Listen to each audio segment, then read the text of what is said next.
Баршаңызға сәлем достар. Дәл осындай түсірілген видеоға біз стабилизация қосатын боламыз. Яғни, мінекей, өздеріңіз көріп тұрсыздар нәтижесін. Баршаңызға сәлем достар, бүгін сіздерменен дәл осындай видеоға стабилизация қою жайлы сабақ өтетін боламыз. Ол үшін біз новый проектті басамыз және өзіміздің түсірген видеоны таңдап аламыз. Енді мен сіздерге кішігірім видеомның дыбысы мышат кедергі жасамау үшін мен мына жерде видеоны басамын және дәл осы жерден громкость бөліміне кіріп, осылайша видеоның дыбысын өшіріп қоямын бірінші орында. Енді видеоның үстінен басамыз. Сосын мына жерде стабилизация деген бар бөлімі бар. Неге мына стабилизация? Енді бұл жерде менде мына көріп тұрған болсаңыздар, паузаны маяқта тұр.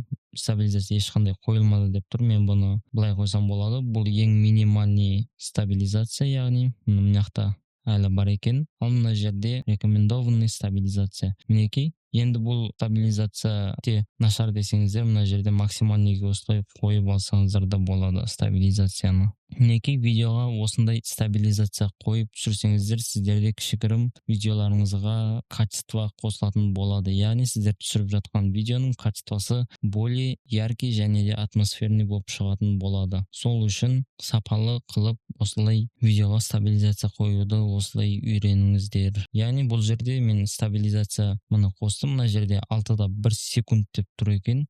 Енді сіздер осы түсірген видеоға байланысты бұл стабилизацияның видеоға толықтай переменить етілуі соған байланысты болады.